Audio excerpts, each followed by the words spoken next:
So hi everyone, I am Mindy and many of you might know me from The Story Tinker, and I am super flattered because Sabra put together this amazing, sorry, I pronounced it wrong. Okay. You'll correct it. So anyway, our dear co-host here put together an amazing Q&A, and she got a bunch of great questions and the answers from Mongie. And I'm so excited. She asked me if I wanted to be on a video to have like a live reaction to the questions and answers. And I was like, yes, please. So I'm so excited to be here. Well, I'm excited to be here with you. This is going to be so much fun. Yes, my name is Sabra, but that's okay that you pronounced it incorrectly because, yeah, I know other Sabras, so it really is just tomato. I was so excited that Mongie even responded to me. I just sent her a message on her Patreon account, didn't even think of it, but she responded like the next day. And oh my goodness, I was so excited. And we sent, I think, over 65 questions. I just counted them all, my goodness. And she got the answers to me already. She's a lot faster than I am. I was trying to get things situated and organized. And all right, so I'm excited to hear what you think. Some of the questions are pretty straightforward, but some of them are pretty juicy. Ooh, I love it.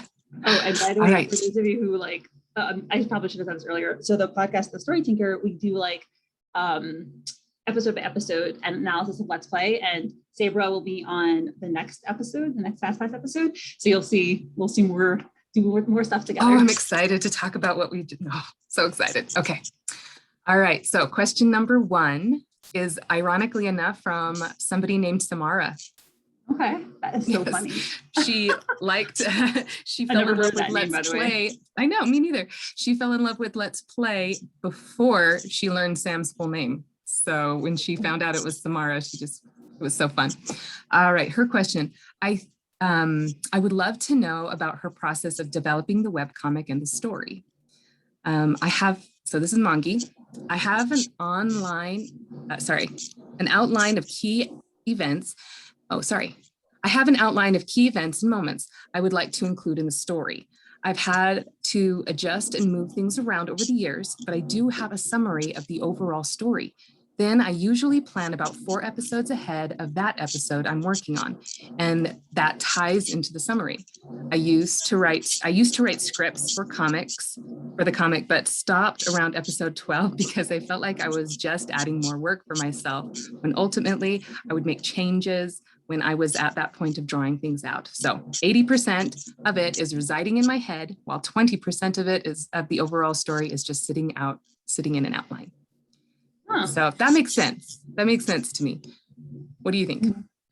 Yeah, I know that like the other podcast, story I'm comparing it to is Purple Hyacinth. And I know that they plot out the dialogue. I wouldn't necessarily say so much. I think at least a couple of months in advance. And I think they do only a little bit of changes when they actually draw it out, when Sophism draws it out. So it's interesting that, she does the dialogue like on the fly. So yeah, I guess it's I feel like she's kind of putting herself in that character. What would they say? How would they say it? And that just kind of flows out of her at that moment instead of outlining everything. Yep. I definitely see the part about not creating more work for yourself, because I know for myself also, sometimes the process of organization and preparation can be longer than the actual execution. Yeah. So you have to weigh like in the balance, like what's actually efficient. Yeah. Something you might think is efficient at the beginning just turns into more work. It makes sense. All right. I honestly would love to know what inspired her for this webcomic and what inspired each of the characters. Originally, I was going to have my debut comic be a Western. Wow. But then I worried that comic would have a heavy storyline, and I really enjoy writing comedy. Then I thought I would write a story about a high school band, but decided drawing all of those instruments in the marching band would be exhausting. That's funny. It's making me think right away of like, there's a Western now, Madame Outlaw, and then the high school band is Brass and Sass, So it's like, Her third idea was my third idea, and one I have an 80-page script written up of, was a fantasy comic. But when I started to think about what a good break in comic would be to gain an audience, fantasy can be a struggle. So I turned to romance. I think that was a wise decision on her part. Yeah, for sure. I know I always think about how like J.K. Rowling went from writing fantasy and then she wrote like novels for adults under a different name. And I haven't read them, but I like glance through them. But I imagine it must be hard to like, you know, for your audience to think like, okay, we're used to seeing you in this genre and now you're going to go to another one. But for sure, like fantasy is definitely, I think, more narrow than romance. So yeah, definitely I think it loves a good romance. I used to watch a lot of YouTubers in 2010s, and I felt like it was a new industry that media wasn't approaching in a creative storytelling standpoint. Makes sense. I don't think I've ever really seen many other stories of YouTubers. Yeah. I guess there's a few Yeah. about influencers, you know, Right. maybe do, you see it in their webcomic of like Snapchat or the equivalent, something like that. Right. A lot of the South Korean based ones are very into like celebrity culture. Yeah. So that's definitely a lot of like the influencers there or like the, you know, the pop stars. But yeah, not YouTubers. But not like YouTubers because of celebrity. YouTubers. Right. Not like analysis or podcast or whatever, you know, gaming. Yeah. Reaction videos to games. Yeah. So after I remember hearing this story, after seeing a YouTuber play a fan-based game that they had, that they didn't give a good review of, she wondered what it would be like for that YouTuber if they met in person, the developer of the fan game. Then I applied a romance plotline to it, and thus Let's Play was born. That's so awesome. You know, I want to write myself, and I always like every time I go through life, and there's like this tiny little scenario, and I'm always thinking in my head, oh, how can this be developed into like a whole book? And I usually jot it down somewhere, but like I love it. Like she took this like incident that we probably have like dozens of these incidents a day, and then she just applied herself and made a whole book out of it. Yes, I think it's interesting that she took the role of the person that created the game as opposed to the YouTuber. So yeah, so that was question number 2. Cool. All right, question number 3. How did you start with creating a webcomic? Any pointers for those who intend to publish their own comic? Writing an outline is helpful, if not essential. Also, don't start the project until after you know what the ending will be. I see a lot of writers start a story online without a clear ending in mind, and it can get chaotic and stressful for them at the end. There is also a lot of different software out there that can help you develop your story and characters. I really like 𝗵𝗶𝗱, 𝗵𝗵𝗱, which is a play what you like software that asks various questions of your characters and really makes you think about their development. It also works really well as a continuity editor. I don't know that word. Yeah. So I think that's really awesome that she has this software that can ask you all these questions to really make sure you know your characters. Yeah, what she said about beginning with the end in mind, well, it shouldn't exactly say that. I'm just applying that. I'm a big believer in that. I've been reading like a lot of storytelling books, like Including Story by Robert McKee and 22 Steps of Storytelling, or whatever it's called, screenwriting by John Truby. And I mean, the way that they describe it just makes me realize that if I want to produce something really, really good, I have to be so thought out, and like everything has to have a plan before and a purpose. And, you know, one of the things I read, which I think was about, probably a lot of people say this, that in order to write a good character, you have to know everything about that character. Like when they wake up, what are they thinking? What's their childhood trauma? What's their motivation? What makes them scared? Like when they go to bed, what do they think? Like, how do they shower? How do they eat breakfast? How do they run out of the house? Like you have to know everything about them so you can write them properly. And that's a ton of work. Yeah. But you can also see when people do it really well, because they're able to, you can find something out about a character later on in the story, but you can also see how it was planted at the beginning of the story. And I think that Mongie, Leeanne, does it really, really well. She puts little tidbits everywhere, and I love it. Oh, it's awesome. All right. What struggles did you have to go through to get where you are? Working long hours. Yeah. I love it. Working long hours, despite my health, has been very difficult. I didn't think this would be easy, but I had no idea how hard it would be. And not just the physical struggle, but the mental.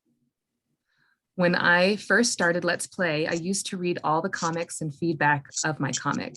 Now I rarely read any feedback at all. I only read about 1 to 2 pages of the top upvoted comments on Webtoon. It gives me a chance to get a read on how the episode was received and see if I need to add any clarification in the story later. I've seen her do that. And lastly, legal concerns have always been a struggle. When a title gets popular, contracts, demands, and expectations can be scary. Fortunately, I got a good lawyer before things got out of hand. Yeah, I know maybe it's a little too gossipy to talk about, but I know like Mongie just decided to close her Patreon and not Patreon, close her Discord because I saw that. Like uncomfortable, discussions there, and people were being, in my opinion, disrespectful and insensitive. But yeah, and I totally get that. Anytime you have like a giant fan base, you're going to have people with a lot of opinions, and some of them will be caustic. Harsh. Yeah, caustic. It's a good word for it. Absolutely. Yeah, honestly, I think that people expect authors to be everything to everyone, and it's impossible. You'll never please everybody. I know, like, my husband's very into politics, so I'm not as political, but we're both like quite involved. And I don't like when people bring politics into everything. I try to personally avoid it in my podcast. But I feel like I know that it was brought into the story, and personally, I thought it was quite offensive to do that, and disrespectful because I think people forget that you have to be nice to people, and people are humans and are only doing their best. So no, I 100% agree with that. Absolutely. I feel a little sad knowing that she's had to change some of her story to satisfy the naysayers. And that's luckily she's done a very good job with moving forward with the story, but sometimes that can just destroy what the author has planned. And I'm like, just let them figure out the story and let it evolve. Find out what's going to happen before you nix it, or I don't know. Yeah, I agree. Okay. Oh, did you know Let's Play would be this big? I love this question. Because this is her first comic. Oh, yeah. She's done some fan-based stuff of other comics, but this was her first big one. Of course, she says, I had no idea. I only hoped it would do well enough that I could pay the bills as I built my new career toward becoming a comic creator. If I had realized it would do as well as it has, I probably would have done a few things a bit differently. But I was a total noob when I started, and hindsight is 2020. Right. I'm even impressed that she expected to pay her bills. Like, if I ever published a cartoon, I would expect, like, I don't know, a couple hundred readers. So yeah, I'm so happy. Whenever I see people who are successful, I am thrilled, because I was like, most of my jobs were like not creative stuff, and I always felt very stifled. And I was like, oh my God, I can't wait to do creative things. And like, when I see people be successful and make money out of their creative hobbies, I am so happy for them, because I just want everyone, I know what it's like to be creative and not be able to act on it. And I know that everyone out there who's being creative, they probably have the same feeling of like wasting away when they're not using their talents. And it just makes me so happy to see people being successful using their talents. Oh, and Mongie, she deserves it. She's amazing. Oh, all right. Okay. This is a 3-parter question. She kept all of the questions together and then did her answers. So I'm just going to read all the questions. How much inspiration do you draw from the people around you? How many of your Let's Play characters are partially based on or have mannerisms of people you know? Are their characters inspired by real people she knows, or are they based on other fictional characters? I think those are excellent questions. She starts off heavily, so I'm assuming she is inspired a lot by the people around her. A lot of the characters have various facets that are aspects of my friends, family, and me. We are where the characters have emoticons to represent their various emotional states. The characters of Let's Play are like my emoticons. Oh, Sam. Sam is my insecurity, Monica, my sexuality, Marshall, my desire to please people, etc. That's speaking of like character building that we were mentioning before. I often think about like, okay, what's the best way for me to get a realistic character is to base them at least partially on people that I know, and that I know well. So that's cool that, she does that. Yeah, I thought it was a really fun comparison. So the characters have emoticons to represent their emotions, but to her, she feels like her characters on Let's Play are her emoticons. That's so fun. Let's see. Okay, there are characters who are inspired by real people. For instance, Sam's health concerns are inspired by a young woman who I had adopted as a little sister that later passed away years ago from pneumonia. Sad. Yeah. I think I've heard her in interviews talk about this friend and what a wonderful way to honor her. Such a strong character as Samara. I mean, I say strong because obviously she's insecure with herself, but when it comes to her friends, she's so passionate and strong. I love that. So that I think that's quite the honor for her friend. Right.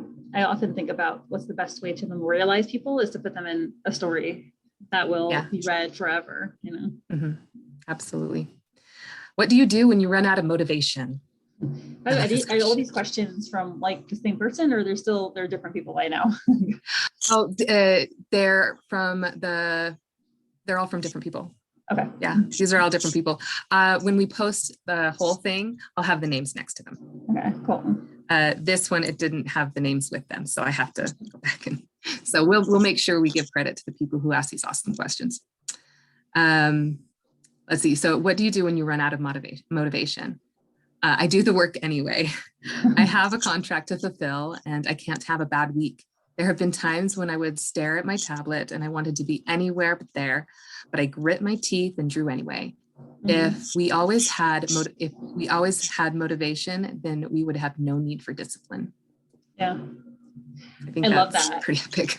I think a lot of people need to learn about this nowadays. Yeah. And I think also that's the flip side of like, right, I talked earlier about being able to do your creative hobby as a job. The flip side of that is that it becomes a job. Right? When there are times we don't feel like doing our job, and I mean, like there's a lot of for the podcast, right? So I started because I loved it and I still love it. But obviously there are times where I'm like tired and I'm like overwhelmed, or, it's a lot of administrative work to get the actual episode up. But I'm like, if I want to have a good product, I got to put in the work. That's how it goes. Yep. There's the discipline for you. All right. Number 8, who does Mongie relate to most out of all of the characters? I think that might have guess. I think it is actually. Yeah, I don't think I remember hearing you talk about it before. I don't think it was Sam. No. I don't remember. Angela? No. Although she does compare herself to Angela at some point, but the one she says that she relates to most is Vicky. Oh, okay. And after the episode that we just read, I find that very intriguing, but we won't go into that. So Vicky, she says, that was 141, by the way. For anyone watching it, it's 141. I'm not an empath to her level, but I do relate to her in that respect. And I've always been the peacemaker. When people were not happy or getting along, I've always wanted to make peace. So I think it's really sweet. Yeah, with that personality, I'm very impressed then that she's able to handle all the, kind of drama that comes along with having a giant fan base. Because I know I'm also very non-confrontational and I find it so hard when people disagree and, when people are angry. So I'm impressed that she's able to handle that, not let it get to her too much. Yeah, well, that just means we need to send all the love we can her way. Yeah. When learning to draw, did you take classes or are you entirely self-taught? I am entirely self-taught. The last art class I had was when I was 12 years old, but I was fortunate enough to be raised in a household where art and creativity was always encouraged. Oh, that's great. Yeah. I have heard interviews where she's talked about this, and it's just really nice to hear how musical and creative her family was. It's kind of fun. All right, this one's going to be tricky for me because she's the question is, what artists inspire you? And they're like all foreign names. Okay, I'm assuming this one's Stanley Lau, Lau. Okay. Lau. Frank Frazetta, Shuri, and 𝗵𝗶𝗱. Yeah, I don't know any of these. I know we're gonna have to get some pictures or some examples of this this artwork linked to it. Yep. Any advice to artists who struggle to draw people? There are a lot of amazing tools online to help with figure drawing. One of the things I did was 30-second draws of 3D models who pose randomly. They were randomly generated. I also watched my fair share of manga artists stream, record, drawing comic pages, which I've seen her do, which is fun. And seeing them work has helped a light bulb or two go off in my head. 𝗏𝗏𝗃𝗏 on YouTube is a good example, especially when with his background work. I do not know these names. Yeah. We will have to look up some of these. Which characters are easier to draw and which are harder? You know the easiest one? I've heard her talk about this. Bowser? Yeah, maybe? it's Bowser. Yep. Easiest is Bowser and hardest is Charles. Charles has an 18 charisma at least. I love the levels. 18 charisma at least, and trying to draw a handsome, attractive character can be difficult. They must be flawless, and if they are not, people really notice. I'm not always knocking his art out of the park, which is why he wins the prize for hardest character to draw. Nice. I love it. Yep. Who's her favorite character to draw? This one's kind of fun. And Mr. Young, because he's so flamboyant and dramatic. I think that's it exactly. Yeah. Yeah. Samuel Young Sr. His expressions can never be too over the top, and I love drawing his expressive characters. That's so true. Some of his episodes have been my favorite with the the blood draining from his face. His faces, but oh my god, if I had a father like that, I would like run away from home at like 15. Oh, so much. It's so much. Yep. Oh. All right, which character was the most difficult to come up design-wise and which was the easiest? Easiest was probably Link, though I got better at drawing beefier characters as the series evolved. Hardest was Sam. Trying to find a combination of cute and sexy was a struggle. Okay. Yeah, I can see that. I can see that. When she first started and was in all of her frumpy clothes. Right.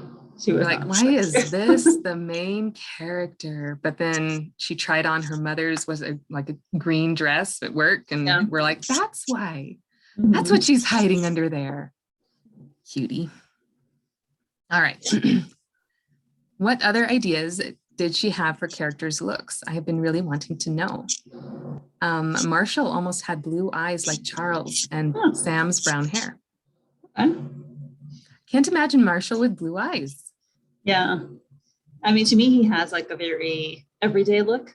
I don't know why. Like, maybe it's for me, like I get, blue eyes are rarer than brown eyes, and brown hair is more common than, blonde hair also. So to me, like brown hair, brown eyes is like common. I mean, he has black hair, but yeah, to me, like he represents also a little bit more of like a boy next door thing, so I do associate him with average looks, Yeah, even though he's very handsome.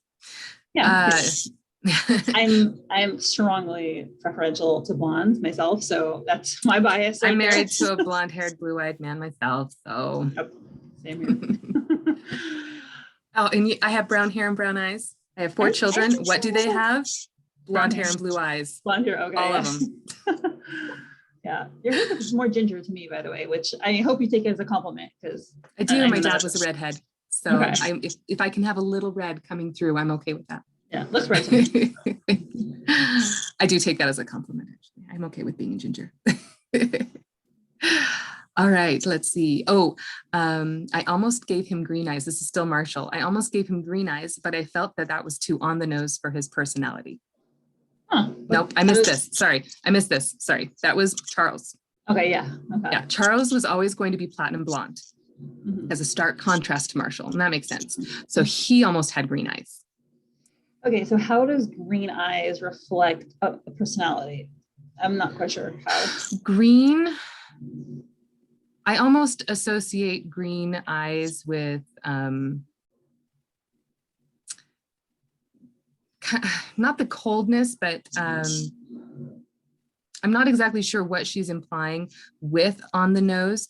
I just know I've seen a few other characters that are the blonde hair and the green eyes that have similar characteristics. I don't know if you've seen maybe Miraculous Ladybug stories. Have you heard those? They have a blonde haired, green eyed character in that. And he's very similar to Charles in a way. So I'm not sure what she means by on the nose for his personality. Because personally, I think blue eyes fits him more with the ice. Right. Exactly. Yeah. Yeah. Boldness. Yep. Okay. That one's a little bit of a mystery then. We'll have to follow up with that. Sam almost had black hair, but I felt that looked too harsh for her personality. Yeah, makes sense. So funny, right? These like decisions. I don't know how much we as readers think about them consciously, but until we're discussing them. Yeah, and we look back. Oh, Sam couldn't have black hair. Oh no, Marshall couldn't have had blue eyes. Although Marshall with blue eyes would just look like Karma. Yeah. Vicky almost had white hair. Okay. But I wanted to maintain the fire and ice comparison to Angela, whose hair is fiery red. Nice. Yeah, Angela's hair is for sure like an intentional, reference to flame. Yes, I don't think she could have been any other. Her hair had to be red. Abe almost had long locks, but I wanted to contrast. The contrast between him and his online character. Knowing he would be a school teacher, I wasn't sure if long locks were okay with the school dress code. I wouldn't have even thought of that. But I can see the contrast of him not looking too much like his online character. Right. Yeah. I love the fact that he's a female. Yeah, I think that's great. Yeah, I think that's so fun. That episode. You think, yeah. Right. I won't even go. Yeah. If you're a man playing a woman character, say hi. Yeah, that was a good episode. Will you be making more songs for upcoming chapters? Are you open to using fan base produced music pieces? I like that. I haven't written music in 20 years, and I'm afraid the muse is on vacation indefinitely. And I would love to hear fan-based music, but including it in my Webtoon platform might make their music get caught up in legal concerns, and she wouldn't want that. So, do you know what her puppy's name is? I can't remember. I tried to find it. It's in an interview with Girl Wonder, I think, because Girl Wonder, right before she returned, did an interview with her, and she talked about her dog. I don't remember the name. So her dog and a cat. I know. And so this question is, how's your puppy doing? And I was hoping she would say the name, but she didn't say the name. He's great. He's 95 pounds now, so no longer a little puppy. Oh. And he has grown into a very handsome pupper. He is also very sweet and is devastated to be too big to sit on mom's lap now. So cute. That's funny. I love big dogs that think they're lap dogs. It's so funny. Yeah. Yeah, we don't have dogs, but my friend did, and they were giant and they sat on our laps. Like, yeah. I'm okay with that. Oh, and this one is a follow-up with her wrist. How is your wrist healing up? Not the best. I was able to get effect treatment of it during my hiatus, but after signing 7,000 nameplates for Kickstarter, it's been hurting again in a completely different way. So I've had to start the healing process all over again. Times like this when you wish you were like ambidextrous, I know, yeah. I know it's didn't Leonardo da Vinci like train himself to use both hands like simultaneously, writing two different things or something? So yeah, I think so. I feel a little guilty now, but 7,000 something on Kickstarter. I'm sorry, I didn't want to cause you pain. Oh. What's your favorite go-to game to play? I'm a basic B for Stardew Valley and Sims. I can see her playing. You play I played Sims. I used to play World of Warcraft. And I played Sims a little bit, but that's almost that's a commitment if you're going to play Sims. And I've actually never heard of Stardew Valley. Have you? I might have heard of it, but to be honestly, all the names sound the same. So I'm not a gamer. I played video games when I was like 12. I played like Command and Conquer and Red Alert, some Sims, and I don't know if this counts as a video game, like a Zoo Tycoon, Roller Coaster Tycoon. Does that count? Oh, fun. And then a bunch of stuff when I was a kid. But yeah, I grew up playing Zelda. okay. Those are my favorite. So I always Link. Oh, yeah. Yeah, that was fun. But yeah, I haven't played World of Warcraft in 12 years. So it's been a long time, but it was kind of fun to see it kind of come into play in this webcomic.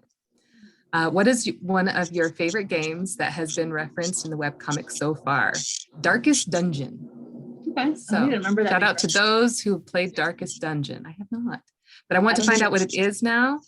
So I can see where the reference is. Yeah, I don't remember the reference. Oh well. Oh.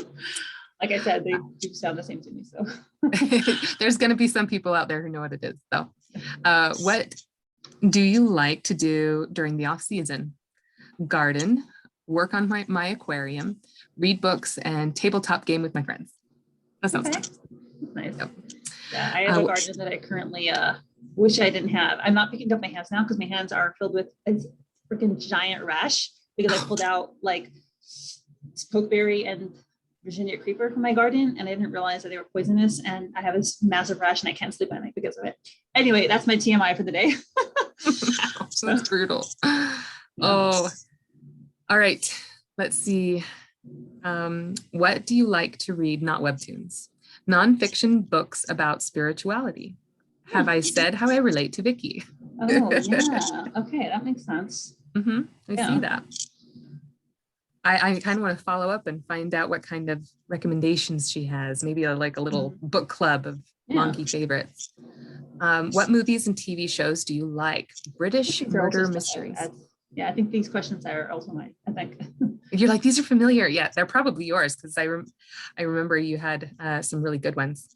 So she likes British murder mysteries. I've seen all Midsummer Murders about 6 times, and apparently there are 22 seasons. So it's a lot. What topics do you like to learn about? Spirituality, programming, world building, and game design. That's very interesting. Yeah, makes sense. All stuff. I'm not the spirituality. I didn't know that, but like the other stuff is pretty. All makes sense. Yeah. Are you right or left-handed? That's actually my question. Oh, cool. I wanted to know. She was right-handed. What are your top 10 favorite episodes of Naruto? Oh, okay. Did you watch that? Naruto is an anime, right? Yeah, it is. I'm familiar with it, but I have never watched it. Anything involving 𝗵𝗲𝗍𝗬. Cool. No idea. And then I believe this is a kissy face that she's doing. Oh, yeah. I guess he's a hot guy or something like that. Desirable in some manner. Yes, I'm pretty sure I've heard this name before. And if I know the name and I have not even seen this anime, yeah, I bet he's pretty good looking. I want to know if she is thinking of working on other projects like making a movie or a webtoon, or if she's working on any other webtoons. I have started developing other comics already, but they are far from being ready to share with the public. I occasionally share art and ideas with my Patreon. I have seen some of those look very cool, but I'm not ready to share too much since the projects are ways off. I don't want to hype something up too much and then make people wait. Yeah. and also Let's Play itself is being made into a live action television show by the same production company that made The Witcher. I'm so freaking excited about that. Oh my goodness, that is I'm so excited too. I don't know how involved you're going to be in that, but that must be pretty That's cool. actually one of the questions, so we'll get to that. Yep. Does she have any other plans to create romantic comics in the future? Somebody really likes those romantic comics. She does a good job with them. Yes, I do. At this time, I am currently planning for my next project to be after Let's Play, not safe for work fantasy romance. Well then, we're here for that. Yeah, bring it on, bring it on. And it's gonna be fantasy romance comic. And I think I've seen a few plans on her Patreon, and it is definitely something to check out. It's pretty cool. Nice. Will you be going to any conventions? If yes, where and when? This was exciting. She's going to be attending NYCC and Emerald City Comic Con. What? Seattle. I didn't know that. One second. I'm right in New Jersey. I thought Webtoons wasn't doing anything this year. I asked them. Oh. Maybe she's going on her own. Right. But she's planned for. Remember, she did get nominated for that one award, so maybe she got a special invite. Huh. No, I'll have to see if I want to go. I know. I really want to meet her. All right. How far are you from? 30 minutes, 40 minutes. Wow. Yes. Yeah. Oh, goodness. You'll have to go. Will you be going to any other countries to do signings? I think they specifically were hoping for Canada because there's like, right. There is a possibility in 2022 or early 2023 that I will be doing international travel for signings. Nice. So that's exciting for her fan base. And when can we expect another Kickstarter? Good question. This fall for number 3, volume 3. Nice. So that's coming up. This fall is like now almost. So that's exciting. Did you get to participate in the last Kickstarter? I didn't. And I mean, I think I became a fan afterwards anyway, but in general, I don't order merch and I don't order physical stuff.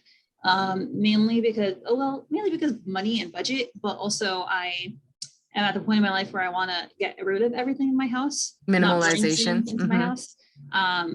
Like I went backpacking this summer for 2 months and I want to go back to that life. So my husband and I want to rent our house out, travel into the end and have like nothing because we're well, I mean, you've got so much connection on your phone. I mean, you can read the whole comic there, but I did participate in the last Kickstarter. I missed the first Kickstarter, but I joined the fan base right after the first Kickstarter. And so I was super excited for the second Kickstarter and I got my 2 books and they're on my shelf and I love them. And now I feel guilty. I've got 2 of her signatures that have caused her pain and grief.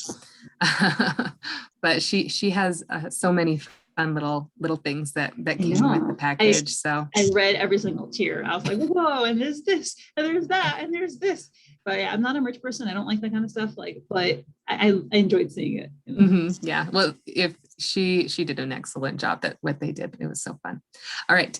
We've got some questions about games. Will Ruminate ever become a real game for us fans to play? If so, will you offer it for download or purchase? I think it would be a great game. I agree. I think this is a game I would like to play.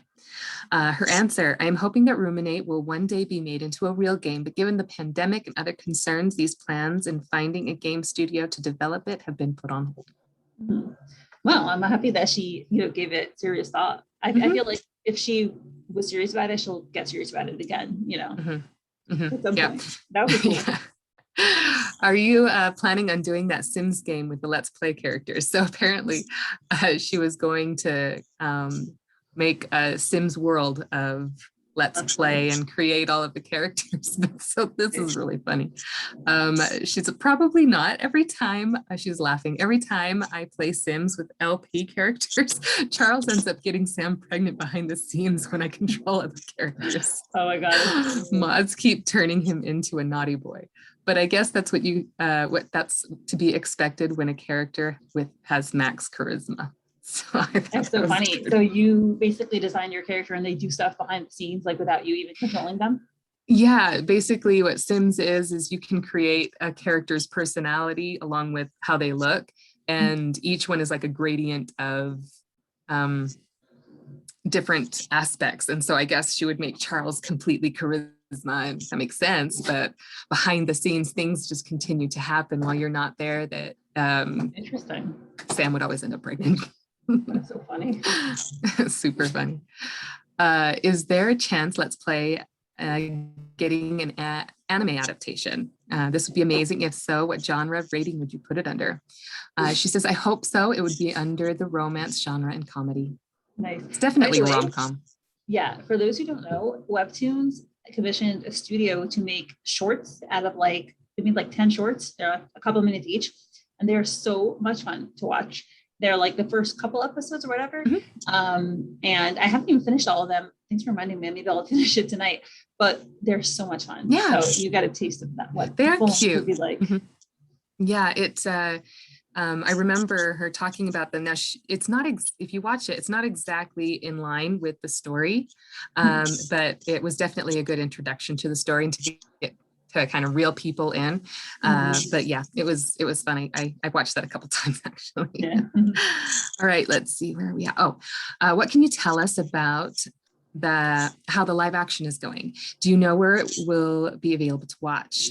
So she doesn't say too much here, but she says, my understanding is that it's currently being shopped to find a home, writers and actors, etc. And so you said that it was purchased by the people that it was the production company, or I forgot what, 𝗿𝗏𝗍, I think they're called. They produced The Witcher. It's run by Dinesh and a couple other people, Joshua something or other. Who I have like Valiant. They used to work for Valiant Comics. Now they have their own comic thing, 𝗏𝗏𝗍, and they produce like The Witcher and some other stuff. So yeah, I actually sent them an email. I was like, please hire me. I'll do anything you want. Like qualifications, I will do anything. And they're like, we'll get back to you. And they didn't get back to me. There's still time. There's still time. I'm still interested. Okay. Oh God, that's so fun. All right, I think this question is actually mine, because when I heard about the live action, all I could think about, one of the reasons I like Let's Play is how she has all of these different artistic scenarios that she uses. I mean, she's got the auras where you see the different animals. You see the what are the little round carrot, the chibi. Chibi, yeah, thank you. Yeah, when they turn into little chibis. And then you also have, of course, the emoticons, which I think are epic. And so I was trying to think, how are they going to do that? So my question is, in the live adaptation, will they find a way to utilize the emoticons at all, or Vicky and her ability to see the emoticons? So my thought was, if they can't use the emoticons, because that would be absolutely terrifying. Someone mentioned the Slender Man or something, and what it would look like if they did it in the live action, of how kind of scary they would look. But then I was thinking about Vicky and her role and being able to see these. So they definitely have to do something, if not emoticons, they definitely have to do something. And honestly, I think that, it's so crucial to the story. And the representation of an abstract concept, I think that it's very, makes things easier for people to grasp. I agree. So she says she's not sure. This will be up to the writers and the showrunner. Though I am the creator of the story, when you sell the rights to live action, you basically giving them permission to take your story and give their interpretation of it. Right. Some adaptations take the creator's original vision and make it as accurate as possible. Others take the story and give it their own touch. I may be extremely involved in the live action, or I may not be consulted at all. It really depends on the studio and network. Right. So still up in the air. I hope they contact her. Yeah. I don't know. I'm recently rereading a series that was made into a movie and a TV show. And I didn't watch the TV show yet, but the movie like really differed. And first I was like, in many ways I'm a purist. And I actually think that the changes they made were not necessarily great, but I also understand like what she was talking about with creative interpretation. Like, I think that it would be very hard for a creative person, to work on a project without putting their interpretation in it, I think that sometimes people get upset when things are changed, but I think that they don't necessarily realize that for mediums, the same exact story or methodology may not work for different mediums. And also, you have a real person, and it's just impossible to remove your own influence and thought process from the creation of another product. No, that makes sense. Absolutely. Yes. Okay. How are we doing on time? We have an hour, so I don't know what percentage of the questions. We're about halfway through, so I think we can make it. Okay. Or yes, I see what you're saying now. All right, I get what you're saying. So we're about an hour. We're about halfway through, so it's up to you. This question is awesome. I'm a little disappointed with the answer though. How can I purchase the giant Bowser I saw you take onto Comics Day book signing? Like you can't. Yeah, of course the answer is, haha, he's not for sale. Besides, shipping would be astronomical. I thought it would be about like the life-size body pillow, right? Which isn't that one of the things in the Kickstarter? Yes, I did not buy that. My husband would not have approved. Yeah. Although I mentioned that in a post, and I think Mongie replied, she's like, just get one of Sam for him. My husband rolled his eyes. Big rolling. I just made like a reel where Quincy is one of my favorite characters from 𝗵𝗵𝗶𝗰𝗀, and he's exactly like my physical look, besides for his amazing personality. And someone made this amazing picture of him, fan art, and I took a I did like a live. I asked my husband like live. I was like, hey, what would you think if I hung this poster up of Quincy over my bed? And I thought he would be like, oh, like I'd be jealous or something. But he was like, oh, he has like this giant cross in his ear and we're Jewish. That would be weird. I was like, you're not even That's the first thing he said. Yeah. Oh, I love it. How long do you plan on continuing Let's Play? Let's Play will probably wrap up after the 4th season. So that means we're about halfway through it. So I'm really curious on where it's going to go in just 2 more seasons. Yeah. Is this season going to have as many episodes as the last season? She says, yes, this season will be 50 episodes long. Okay. That's good. Yep. Is there a planned ending for the comic, or is it open-ended? Ooh, okay. She says there is a planned ending for the comic. There will also be a time skip as well. Okay. I like that. I'm thinking Harry Potter, like Yes. 20 years later or whatever it was. Maybe it'll just be the comic will kind of end around when a relationship is actually established, and then they'll do maybe further down the road when family's involved or something like that. Nice. Ooh, so excited. Are there chapters that you wish you could redo, or are you just going with the flow? There are not any chapters that she wished she could completely redo. There are some chapters I wish I could clean up, like Marshall in early chapters and Link being skinnier than I wanted him to look. Yes, he did end up getting beefier as time went on. I've gotten better at drawing bulky guys since Link's first appearance, and I would like to make him beefier in older episodes. So it's funny because I did this thing with my friends where I was like, you guys, you're going to rank Webtoons men, whether you like it or not. And I sent them like, I don't know, 50 Webtoons men. And I was like, you have to rank them 1 to 5. And I gave them a little like synopsis of who they are and the personality. I told them to end. I was like, oh, you should rank it just on physicality, but they ended up ranking it based on personality as well. Anyway, when I sent them Link, my friends were like, that's your dude. He's giant, he's buff, he's blonde, he has long hair. I was like, yep, you know me. They know your taste to a T. Exactly. Yeah. Mm-hmm. Well, Link is quite a looker. They're all really beautiful. Okay. Would you dislike any characters if you knew them in real life? Oh, I think that was my question too. Yeah. You had some really good questions. I think Dallas would grate on every nerve I possess, which is good because that's how I wanted to write him. Mm-hmm. Yeah. Oh, we did get a little glimpse of a turnaround with him. I mean, granted, just a tiny glimpse, and we'll see what happens. But I really am glad that he seems to have somebody in D who can kind of guide him towards the light, I guess. Mm-hmm. Yeah. No, he just reminds me of all my horrible behaviors as a teenager too. So I don't think I was never mind. I was every bit as obnoxious. Not to everyone, but to my parents for sure at a certain age. I think we were all a Dallas to our parents to some extent. I know I was. Which character would be your best friend?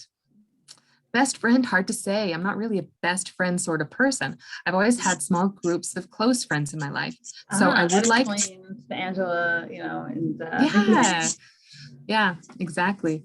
So I'd like to think I'd be close to Sam, Angela, and Vicky, D, Marshall, Monica, and Abe. Umid, I could totally see being a good work friend who I have lunch with every day and geek out about gaming with. Yeah. I did find it interesting that Charles was left off that list. Yeah, he's probably the romance, interest rather than the friend. Well, that's the next question. Probably another one of yours. Yeah. Which character would you be in a relationship with? If I was in the LP story and single, I would probably crush on Marshall or Abe.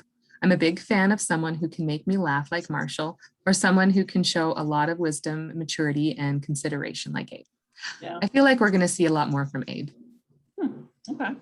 I think so. Yeah, Abe is definitely like the wise guy here in the good sense. Yes, not a wise guy, but a wise guy. Right. Yes. What is there? But again, not Charles.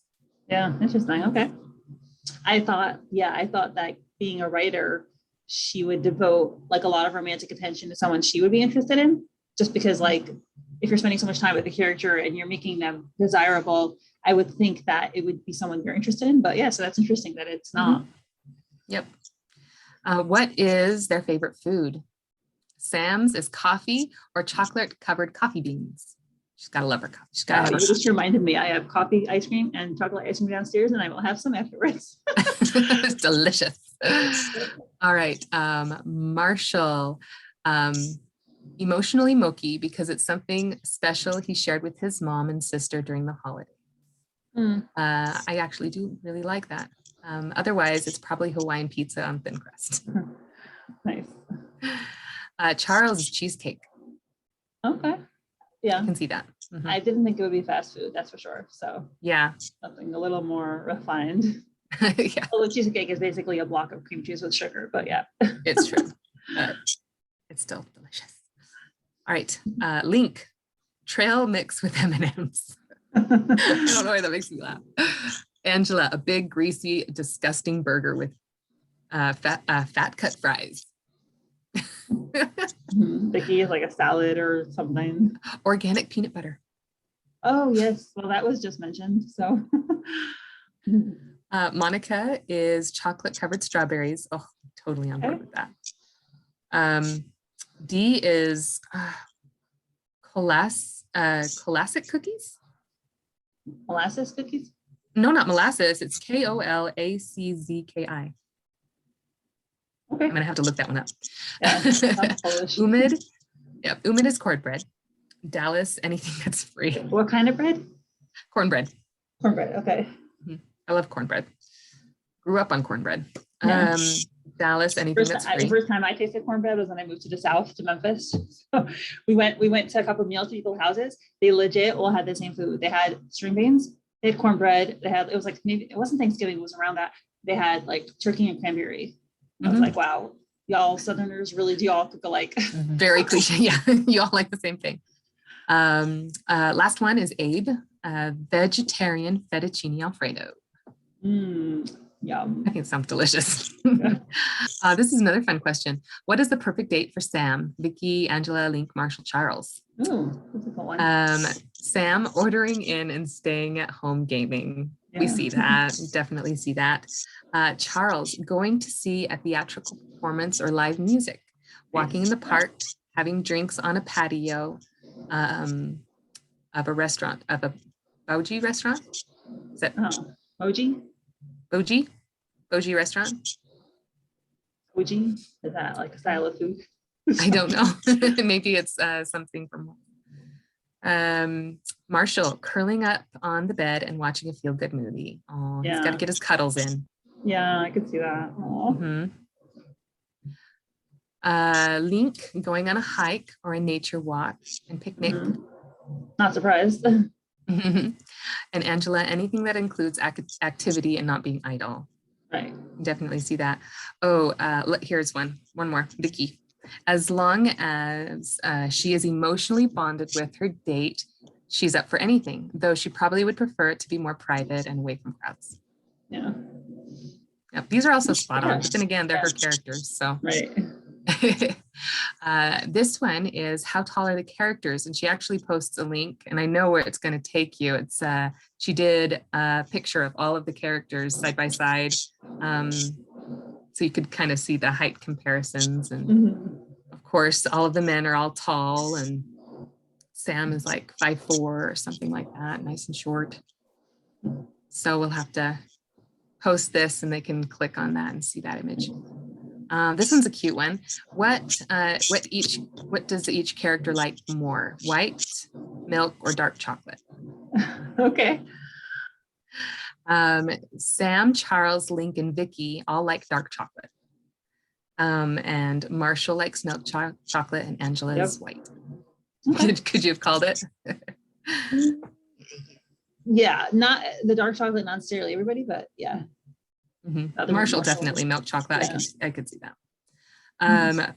Marshall's favorite game that he has ever played, of course, it's Ruminate. Which is interesting because I don't feel like it is anything like any other game that he seemed to prefer. Right. So, Maybe that's why, maybe the novelty of it. Yeah. I like it. What are the characters' zodiac signs? Okay. We were talking about your friend who's really into zodiac signs, right? I think it was my grandma. Your grandma. Yes, it was your and grandma. my mother-in-law. My husband's mother was a Wiccan at some point, and she like reads tarot cards, people's astrology stuff, and of course, like none of her kids are into that. They're all like, "Whatever, mom." You know, they don't say that disrespectfully, but like, yeah, it's just ironic that it didn't pass down to any of her kids. All right, we've got Sam, who's a Virgo, Charles is Capricorn, Marshall Cancer, Link Libra, Angela is Sagittarius, Vicky Aquarius, and Monica Leo. Okay. Do you know what you are? Cancer. Yeah. Yeah. It's like Marshall. Yeah, I mean, I know what they're like typically supposed to represent, like basically, and yeah, Cancer's like that, or emotional, sensitive, kind of.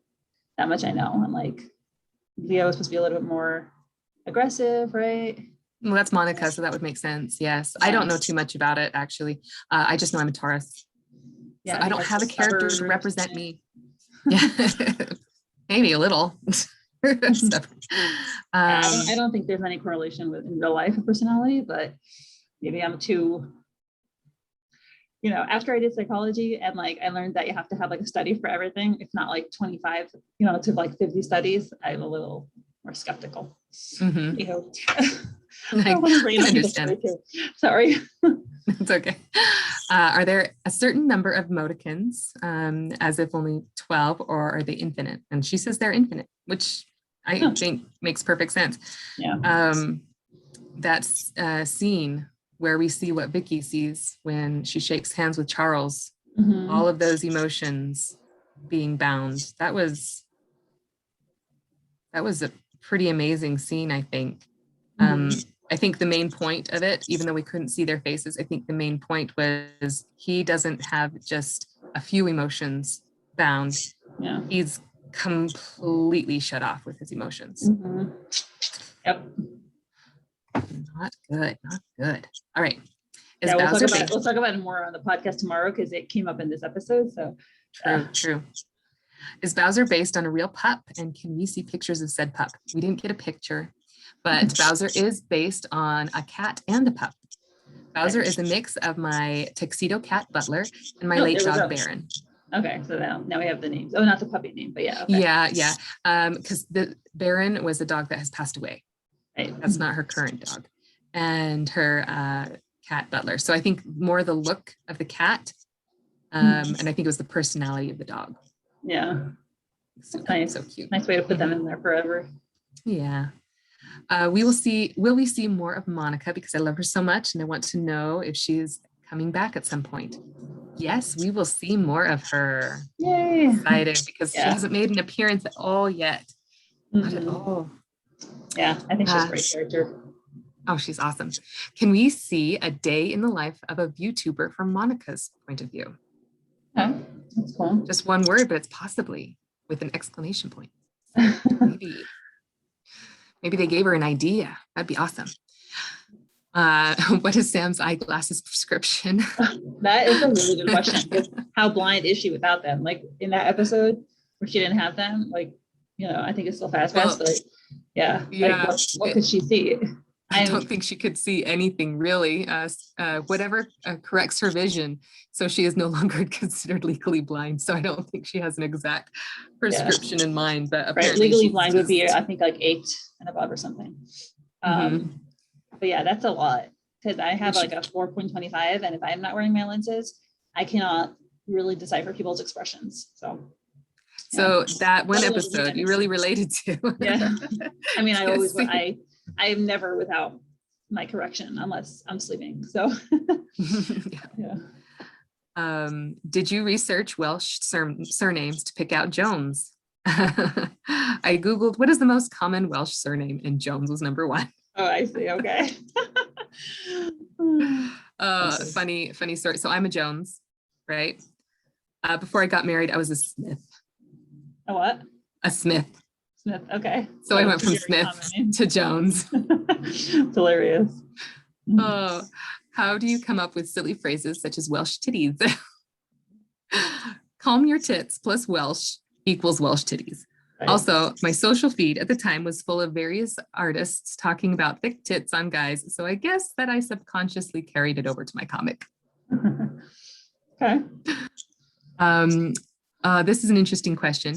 Is Charles into BDM, or was that Eva's preference? Everybody talks about that. Ask that. Yeah. Yeah, and it's nice that she's clarifying it. This was entirely Eva's preference. Charles accommodates his partners in order to satisfy their needs, and thus knowing his partner is satisfied meets his needs. Charles isn't personally into BDSM. His preferences are pretty vanilla. Mm-hmm. I thought that about him, in all honesty. I thought that about him. He seems, I think she wrote him to appear one way, but his underlining story is very, very different. Very, very different. Right. What do you think about that one?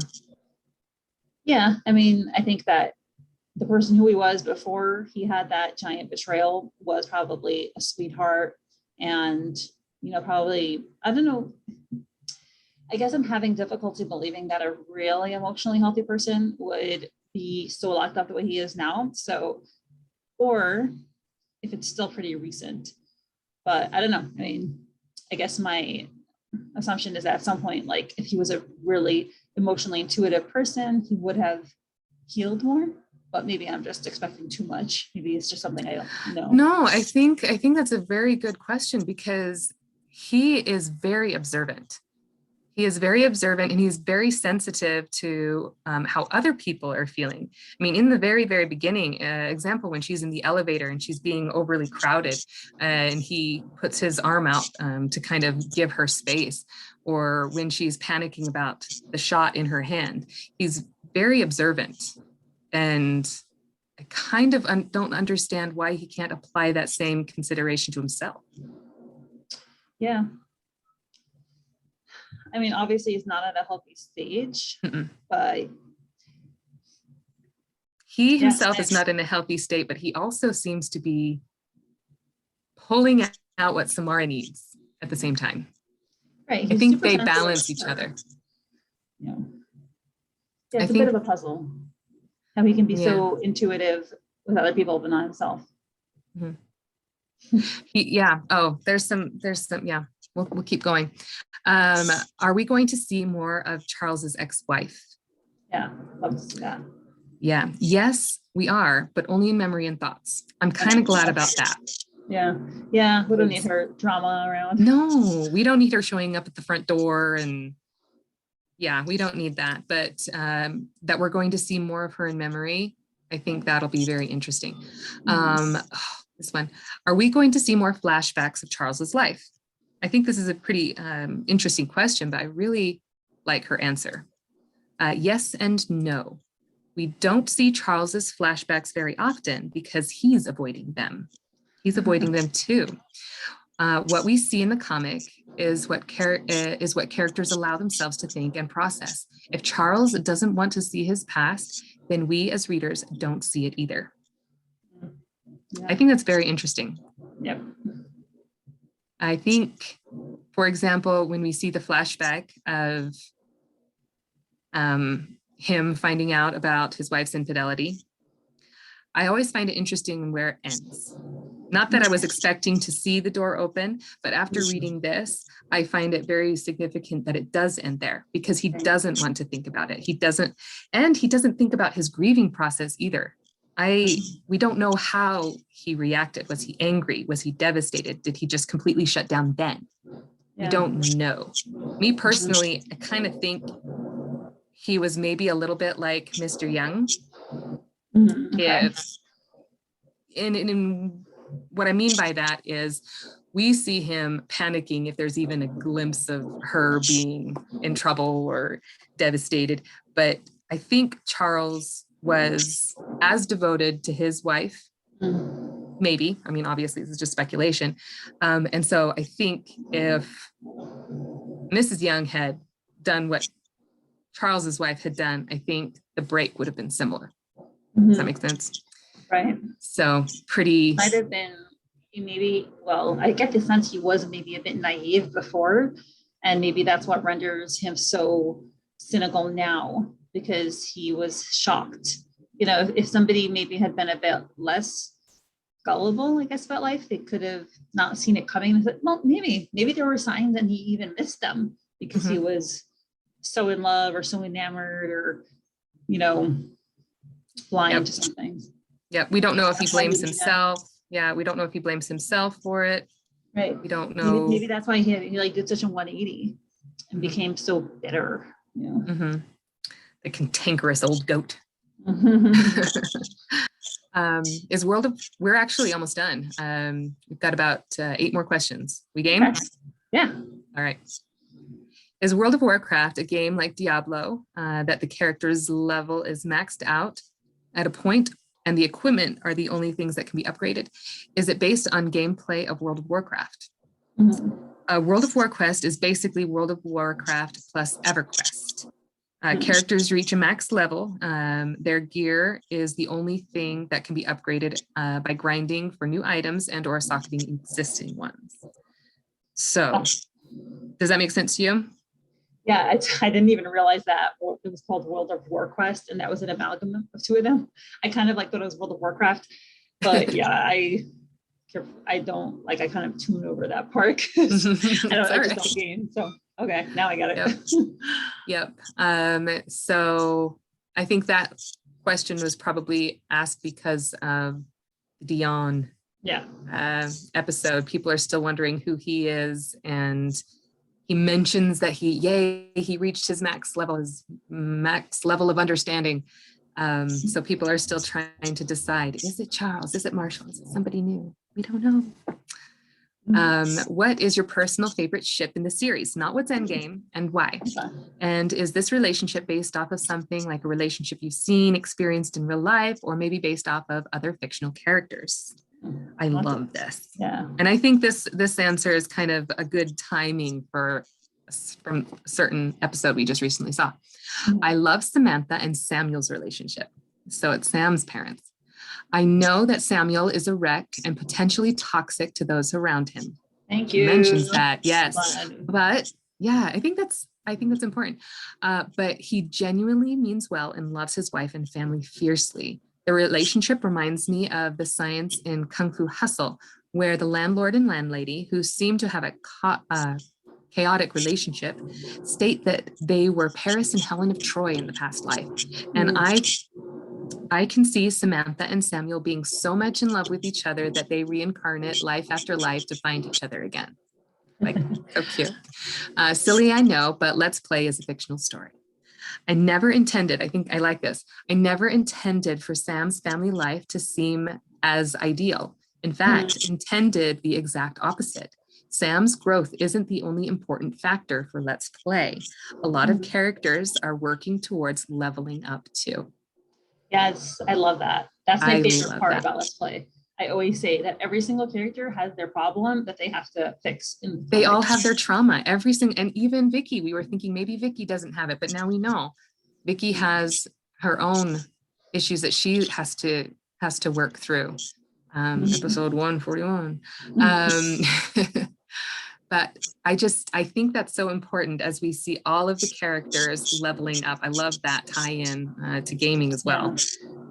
But I think it was one of your podcasts that you mentioned, or one of your guests mentioned that they think Charles is his growth is too important to just leave by the wayside. Right. We were talking about whether Charles is going to end off learning and like healing, or if he's going to be like the tragedy. Basically, the story can either have a happy resolution or a tragic resolution where the character doesn't grow and doesn't learn. So, it's like that or that. Yeah. So hopefully all of the characters get a chance to level up. And so I really like that. Oh, have you ever changed Sam's endgame match since you first outlined the story? If you did, how many times did this happen and why? Kind of long answer. I think the answer is no, right? Because she said she started out with the end in mind. You know what? I thought so too. When I typed out this question, I was like, I already know the answer, but I typed it away and she gave an interesting response. When I first came up with the concept of Let's Play, I had an ending in mind. Then when I started working on it, I moved away from the ending because I was worried publishers wouldn't like it. Okay. Then after 9 months. Was it like a polyamorous relationship, I wonder? I don't know. Well, I don't know. Then after about 9 months, I put my foot down and decided I would go back to my original idea for the ending. So maybe that's why she says no, because she went back to her original idea. If it works, great. If not, I'll try to learn from the experience. She's being brave. Okay. I think I've only seen an ending like this in one other media, and it was a movie from the 80s. We're all going to Google it. We're all going to try to find what is this movie. Well, the movie from the 80s. Binge watch every movie from the 80s till we find it. It worked great in that platform and setup, but I'm not sure it will go for a digital comic format. Okay, so that sounds like it's more of a formatting thing. Yeah, so I don't know though. Oh, it's too. I think the biggest change to the story I've made was that when I started Let's Play, I had numerous plans to flesh out all the cast. How is Olivia so rich? What is a day in the life of Abe? What does Dee do on her off time? What does Jacob do on a Saturday? Would Edgar really break a guy's legs if you were asked? But after Let's Play was featured on Webtoon, I was told I had to focus on the main cast. I had all these characters I wanted to expand on pre-featured and was no longer able to do so in post. I'm not even able to do Bowser-focused episodes again. Yeah. I thought I would be working on LP for 8+ years, developing all these characters and their various stories, but I am no longer able to do so. As a result, the story has been significantly shortened, and I think the supporting cast may seem flat by comparison to the main characters, but I wasn't really given a choice. Maybe someday I'll do a B comic and the supporting with the supporting cast, but that may be messy when it comes to contracts. That's very interesting. Okay, I hear that. Yep. I can see, I can see like her desire to expand on it forever, and I can see Webtoon's desire to be like stay on task because the audience may not be able to stay with you. So. Well, and I can see, because I remember in the beginning, we were going from character to character to character, and there was a solid base for all of these characters. And so it is a little sad that she wasn't able to do what she wanted to and flesh everything out. I would have been game for 8+ years of Let's Play. I was totally game for that. But have you ever read 𝗵𝗏𝗄 by Danielle Daronda? So 𝗵𝗏𝗄 is known to be, it's like 800 pages long, and it probably has like the most characters of any novel. And I literally read the first 100 pages like 4 times before I was able to keep track of all the characters, because it does exactly that. It has a lot of characters, and it has a story for every character, and every character has a journey and a struggle and a resolution or a tragedy. But let me and I loved it. It's one of my favorite books, but it was so hard to follow, and so many people don't get through it because of that. So yeah, I get it. I have a similar relationship with the Wheel of Time series by Robert Jordan. Are you familiar with that one? No. It's 14 books long, and it has thousands of characters. There's literally an addendum online of all of the characters, so you can look up where they appeared and who the heck they are, because it might have been 4 books since they were mentioned last. Wow. So I definitely can relate to that. But yeah, so I am glad that the story is doing as well as it is, even though it's not exactly what she had intended. Right. And I also think that's very mature of her to recognize that if she wants to get it published, you have to sometimes roll with what comes with you. Nothing is going to be exactly your way.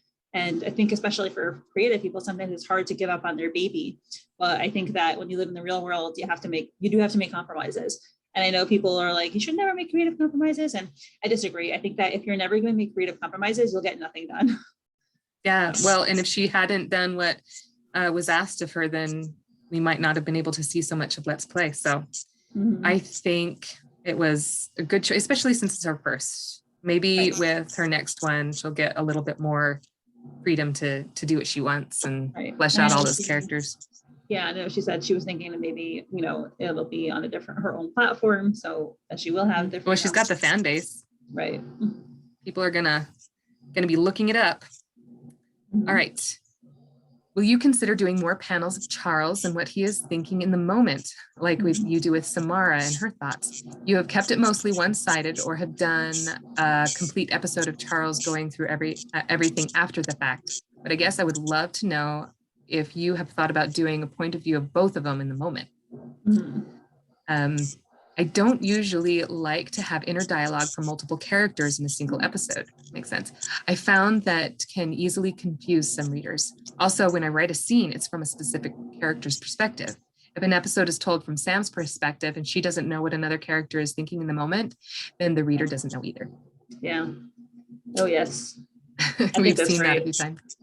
Yeah, I mean, within Let's Play, but also in books in general, it's obviously the author always has to make a choice of whose minds are we going to be able to read. And sometimes plot-wise, it's super important that we don't read everyone's minds, And I definitely think that if we're going to experience the world through a character's perspective, especially Sam as a main character, we want to be left in the dark because she's in the dark and she's wondering, oh, how does Charles feel about me? And, all that stuff, the tension wouldn't be there if we knew what he was thinking. Oh, yes. I mean, people would not have responded the way she'd wanted. She wrote Charles in a specific way to be observed in a specific way. And if we had known exactly what he was thinking, it wouldn't have had the same effect. She wanted people to hate him at first. And we wouldn't have so much to talk about analyzing him on the podcast. It's true, because it would have just been all laid out for us. Is there a meaning behind Ben Marshall's star hexagram symbol? What is the meaning behind it? Is it only a stylistic choice? Marshall's symbol is based on the U.S. Marshal's badge from the 1890s to 1920s. Right, and his name is Martial Law. Get it? Yes. I think it took me a while to get it. It makes sense that it would be a Marshal's badge, and somebody brought it the point that Dion has a similar symbol on his book. It's on his back. Dion. Yes, right. Yes. The only difference is on Dion's book, it's more of the star symbol, maybe even the Star of David. But on his shirt, on Marshall's shirts and everything, it has the little circles on each point, so it makes it look more like it's from the badge, but still it's very similar, and it does support the idea that it might be Marshall who is Dion. I can't deny that fact. Yeah, I actually asked, because I'm Jewish, I asked if it was a Star of David on some Instagram post, and then she said no, it was the Martial Law thing, but she did say that Sam is half Jewish, so yeah. Not Marshall. But then there's the symbol on Dion. Is that one the Star of David? All right. I find myself hunting through episodes for clues, and I develop theories about character development and possible future outcomes that are a bit intense or in depth, and sometimes wonder if I'm going too far with it. My question is, do you ever find fan theories that are so far off that you just sit back and laugh and roll your eyes? Have you read any that were close to the mark? Have you read any that were close to the mark? Yes, I have seen theories so out there that it boggles my mind how they came up with the idea. I've also seen some theories that I was like, dang, I wish I had thought of that. But that's pretty rare. I've also seen some theories that are so accurate, it makes my butt pucker at how on the mark they are. I'm like, dang, is it that obvious? But of course, she doesn't give us any hints as to which ones to trust and which ones not to trust. Oh, I just thought of it. This would be a really fun game to do. Maybe I'll organize this where people give in their theories, and then we organize this voting thing, which is like, how accurate do you think this is? So like, let's say people submit like 20 theories, 30 theories. And I have some theories. A couple hundred people vote, and then we see how credible everyone thinks they are. I love it. That would be real. Yes, I'm on board for that. All right. I see that you like leaving clues and foreshadowing in your episodes. Is there an example that you can give us of one of these clues fulfilled? All right. Charles' idle state, having him with his hands in his pockets. I draw him that way to indicate he is hiding something. We come to find out it's his old wedding ring. I don't think it's just his old wedding ring. Oh, his whole life. His whole life personality. is exactly yeah. He doesn't trust himself. He doesn't trust. Man, he stands ramrod straight. I mean, his shirt is tucked in. His pants are ironed. He always has to fix that tie of his. I know, right? Which is hilarious. My husband's the exact opposite. In Yiddish, the word is a shlach, which is basically a slob. He's so in his head. His shirt is always like his shirt is misbuttoned. It's always tucked out. Like his pants are always like there's always something wrong. And my son is exactly the same way. And I'm like, it's just cute because he does not care about the outside at all. So it's like when Charles is just sitting there and he's all stoic, and then he just can't handle this anymore and he has to ruffle up his own. I always wondered why he did that. It's like, why did you have to ruffle up your hair? But yeah, you just needed to let go of some of that stoicness. You needed to let go of some of that intense binding. I don't know what you want to call it. All right, let's see. By the way, I know someone a lot like Charles who also experienced trauma and they became very closed off because of it. And I wrote a poem called Stone Heart about this person a couple of years ago. And then I actually published, I think it was the episode that came out tonight, maybe, but I linked it in the podcast comments because I was like, oh, this is really like Charles. We'll have to look at that. All right. Okay. We've only got a couple more questions. We're good. I know. All right. Your characters have been brilliant, intriguing, and deeper than most people give them credit for in the beginning. For example, most people hated characters like Monica and Charles in the beginning, and now they have a huge fan base. My question has to do with Link. After he told Sam about how he felt about her and everyone went up into arms over how his delivery was, did you change your story at all? Did you have to take your story in a different direction? Because there have been some instances where some of the characters' choices, and I mean, for example, Mr. Young right now, there's a lot of people just, well, me including, I'm like, what are you doing, mister? Yeah. All right. So Let's Play is a satire. My sense of humor is extremely sarcastic, and I don't think that always lands for some readers. A subtitle to Let's Play could be "Don't judge a book by its cover," or in a gaming sense, "Don't judge a game by its cover art." I have also learned that for some readers, the first impression is all that matters, despite spending the next 130 episodes showing how that character is the exact opposite of what readers expect. Monica is a perfect example of this. Let's Play has been a learning experience for me in terms of gauging an audience reaction. Yes, people did not like Monica. When that door opened, you see her for the first time, you judged her. We all did. Yeah, I don't know if I did, but I know that I love strong-minded characters like her. I love them. I'm like, it's weird because in many ways, like, I guess I'm pretty loud and outgoing also, but I'm not at all like, the feminine kind of thing. But I just love people who are in control and who know what they want out of life and who are not afraid of people and just do their own thing. So I always loved her. But I know Charles, for sure, I was like, I like Charles because, as I have said probably a billion times, I love complicated people like him. I like people with issues like his issues. The episode tonight, we'll discuss it tomorrow. I was like, ooh, like that's hot, which is like, if I find a problem, I'm like, ooh, I like that. Because it's that. It makes them interesting. Yes, it makes them interesting. Particular, like when she mentioned, she would like Abe. I was like, yeah, Abe's great, but he's too perfect. He's like, he doesn't need me. I want to be needed. I want to solve an issue in someone's life, Ooh, we'll have to talk about this tomorrow. We'll have to talk about this tomorrow because you just made me think of something because of that. Oh, man. Okay. All right. A little bit more to this question. This one's not quite done. I did change things with Link in the sense that I took him out of the spotlight for a while. A number of readers were so angry with him for how he handled the situation with Sam, it was very poor, that I felt it was best to move him to the back for a while to give readers a chance to cool off. I wanted for his character, this is good. This is kind of what I think the question was getting to. I wanted for his character to show how there can be different types of love, and sometimes it can get messy when a person tries to learn what kind of love it really is. And if they ever find themselves in a similar situation, they'll know how to not handle it. If I can save someone else from heartache in the future, then it's worth all the negativity from unhappy readers. Mm-hmm. Yeah, I thought I did not see any problem with Link. Like I totally got that he just put his foot in his mouth, and like not everyone can think of the right thing to say at the right time, you know? Like no, I agree. It's super hurtful, but I think, you know, I think he just fumbled. And I've certainly said things that later I was like, oh shoot, I really shouldn't have said that.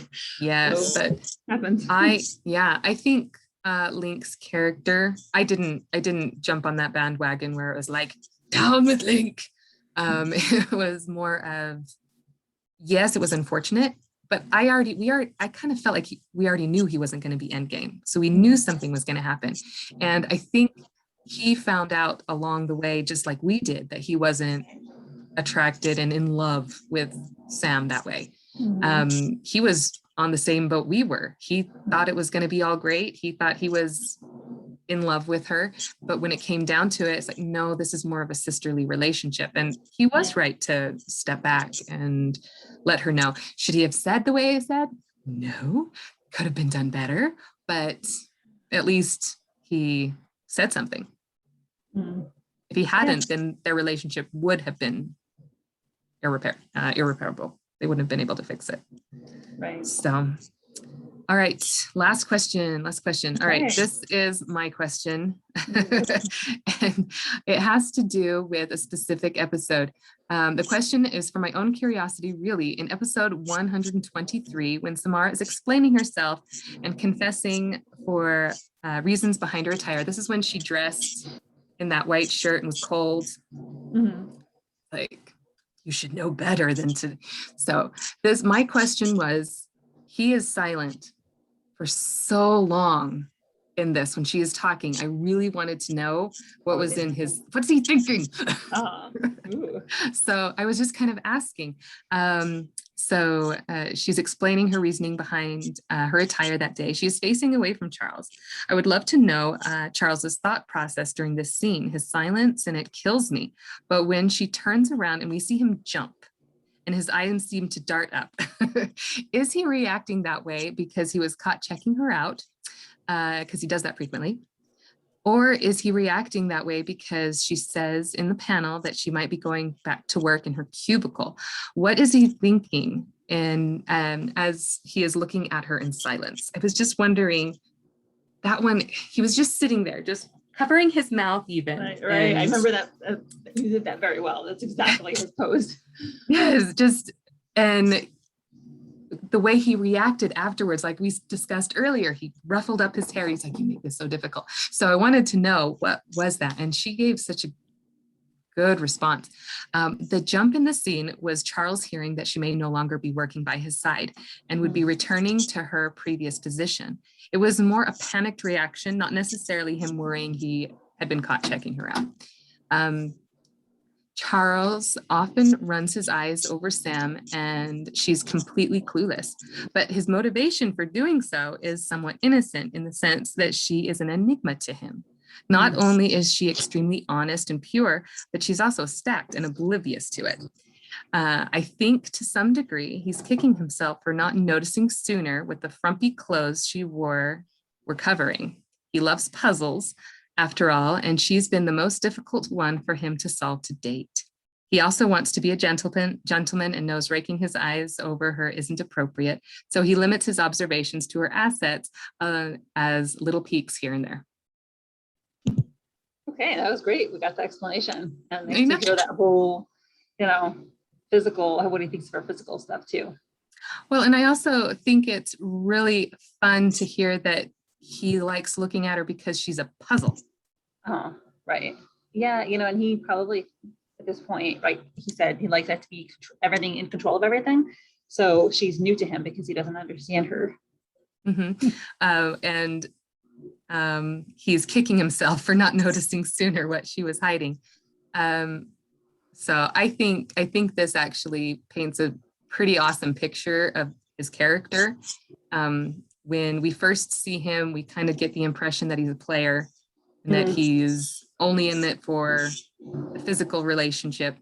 But I think this kind of shows what he's really looking for. Mhm. I don't know what he's looking for because he says he's not looking for anything, but at least what he's attracted to. It's true. It's true.